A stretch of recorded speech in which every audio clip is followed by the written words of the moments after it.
Hola, welcome to this explainer. I'm absolutely thrilled you're here today because we're packing our bags and getting ready for an adventure. Our topic today is Vamos de viaje, which translates to let's go on a trip. Whether you're dreaming of flying to Madrid, exploring Mexico City, or you just want to be totally prepared for the future, knowing how to navigate travel in Spanish is honestly a superpower. Today, we aren't just going to learn how to talk about airports and suitcases. We're actually going to master a really crucial grammar skill you'll hear constantly when you travel, how to understand advice and warnings, specifically through negative commands. By the end of this, you're going to know exactly what to do, and more importantly, what not to do on your next trip. Here's our flight plan for today. Section 1 covers essential travel vocabulary, followed by Section 2 on encountering travel warnings. In Section 3, we'll break down the grammar formula. Section 4 covers tricky irregular commands, and we'll wrap it all up in Section 5 with more travel advice. Section 1. Essential Travel Vocabulary.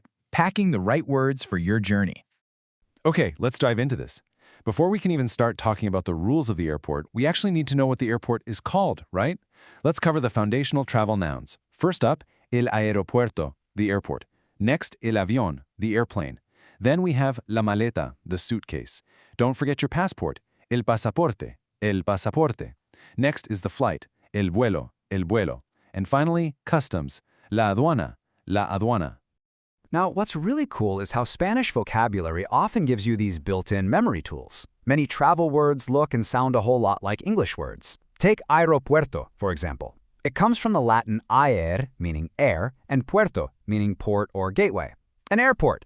The exact same thing goes for avión, which sounds a bit like aviation, and pasaporte, which is almost identical to passport. You know, when you see a Spanish word that reminds you of an English word, lock onto that. Picture an airplane, el avión, flying into a port in the sky. Boom, that's your aeropuerto. These visual connections are incredibly powerful cognitive hooks. Section 2. Encountering travel warnings. What not to do at the airport. When you're traveling, people are constantly throwing advice and sometimes warnings your way. Here's our first one. No hables con extraños en el aeropuerto. Don't talk to strangers in the airport. Notice the pattern starting here? We've got the word no right at the very front, followed immediately by the action word. Here's a pretty crucial tip for the flight itself. No comas en el avión si tienes alergia. Don't eat on the plane if you have an allergy. Once again, we start with no, and then, boom, comes our verb, comas. Are you starting to spot the structure? And this brilliantly illustrates the pattern again with phrases like no escribas tu número de teléfono en el pasaporte. Don't write your phone number in your passport. And no salgas sin tu maleta. Don't leave without your suitcase. These are negative commands, telling someone exactly what not to do. In Spanish, they always kick off with no, and then they use a really special shape-shifting verb form. Let's lift the hood and find out exactly how to build it. Section 3. The Grammar Formula. Building los Mandatos Negativos.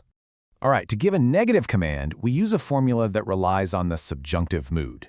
Think of it essentially as a giant vowel swap.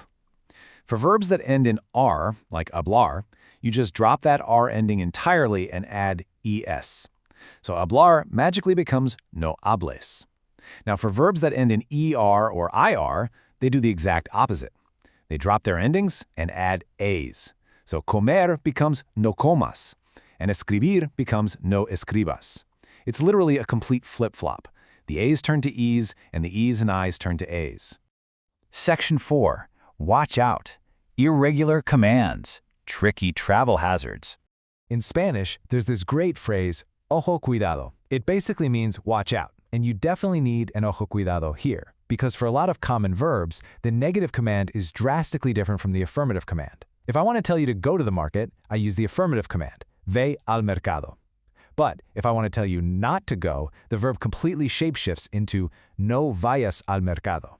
Ve versus no vayas. I mean, they look totally different, right? Here's another really essential one, the verb for to be. The affirmative command is sé amable, be nice. But the negative command, no seas antipático, don't be unfriendly. We jump straight from sé to no seas. And here's one you're going to hear all the time. The affirmative ten cuidado, be careful, turns into no tengas miedo, don't be afraid. So the crucial point here is this. Negative commands use that specific subjunctive form of the verb. Now, you'll study the intricate details of the subjunctive much later in your language journey. For right now, honestly, just memorize these irregulars as whole solid chunks. Just lock in no vayas, no seas, and no tengas.